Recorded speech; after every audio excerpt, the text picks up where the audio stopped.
Depressed, frustrated, sad, confused. You want answer. Let's talk. Give me a message sa page ko sa Philippine Dating Coach and you can have one-on-one coaching with Coach Baze, your dating coach and psychologist. Just please subscribe to my channel and hit the bell button. Minsan talaga may pagkakataon na may isip mo na paano kung may bago na siya, di mas mabilis na siyang makaka-move on. According sa study sa mga universities sa Amerika, 8 years bago maka-move on sa iyo ang ex mo or from the trauma na naibigay mo mula sa kanya.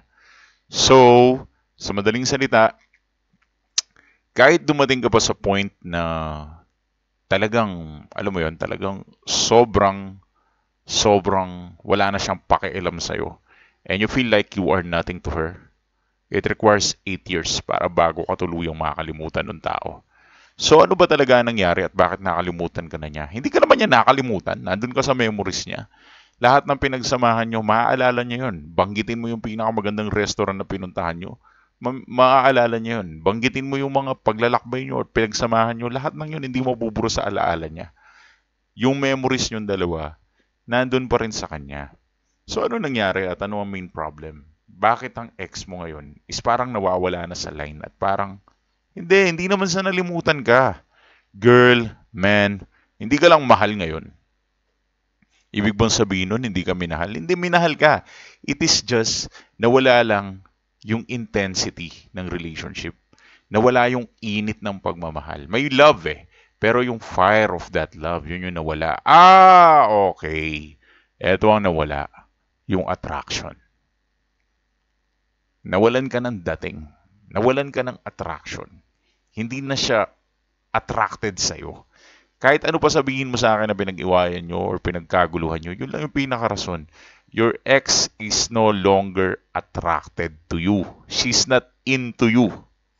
Kaya ngayon, hindi mo pwedeng sabihin na may bago na siya kaya niya nararanasan yan. Hindi yun yung dahilan. Matagal ka na niyang hindi mahal. Kaya nung may nakilala siyang bago, pinalitan ka ng ganun-ganun lang. Lahat ng mga panunumbat at sama ng loob niya, naging fire exit niya yung bago niya. Meron siyang bago naka-flirt, probably.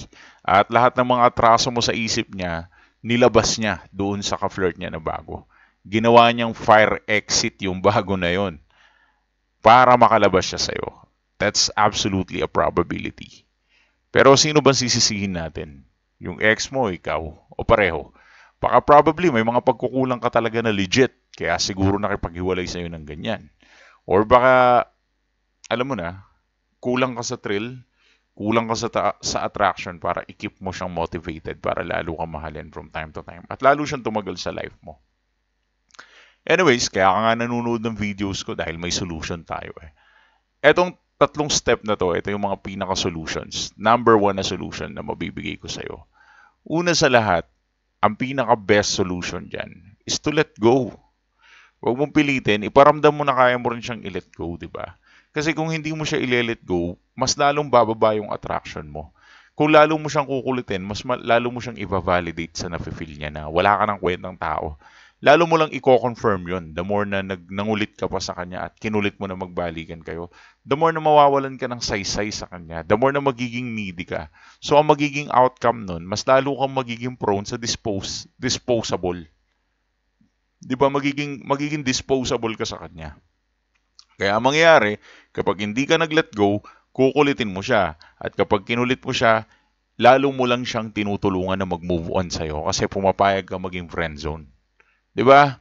Kasi magiging option ka lang At kapag naging option ka na lang niya, ang ending mo nun, friend zone. At kapag naging friend zone ka, lalo mo lang siyang i-help, lalo mo lang siyang tutulungan maka-move on. Yan nga yung pinaka-argument sa akin ng mga clients minsan, tsaka mga subscribers. Paano nag-work ang no contact coach? Hindi ba kapag lalo ko siyang hindi kinontak, lalo siyang mawawala? Di ba pag lalo ko siyang kinokontak, lagi ko siyang kinokontak, di ba dapat doon siya mag-i-stay? Hindi ba lalong lalayo yung loob niya pag nag-no contact rule ako? Girl, man, alam mo ba lalong lumalayo yung loob niya pag nagko-contact ka? Kasi kapag kumukontak ka, ibig sabihin pinaparamdam mo sa kanya na nandyan ka pa rin. meron pa rin siyang option. At dahil alam niyang meron siyang option, alam niyang nandyan ka. At kapag alam niyang nandyan ka, lalo siyang makaka-move on. Lalo mo siyang tutulungan. Kaya pag nag-no contact rule ka ng huli na ang lahat, yari ka. Mas lalong hindi magiging effective. Kaya as much as earlier, i-apply mo ang no contact. So learn how to let go. Matuto ka mag-let go. Huwag kang makulit. Kung di ka gusto, huwag pilit. You don't need to force yourself into that. Number 2, huwag kang masyadong magpanik. Huwag kang masyadong magpanik kahit may iba na siya, coach. It doesn't matter. Huwag kang masyadong magpanik. Just let go. Huwag kang masyadong mataranta. Girl, pare, huwag ganun.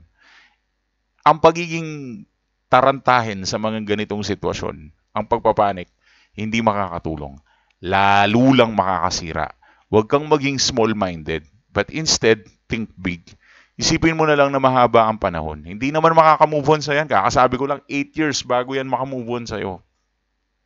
8 years.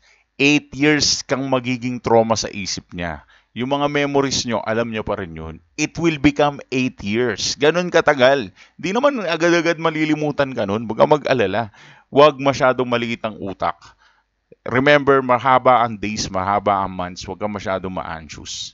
Hindi makakatulong yun. Lalo mo lang sisirain ang sitwasyon.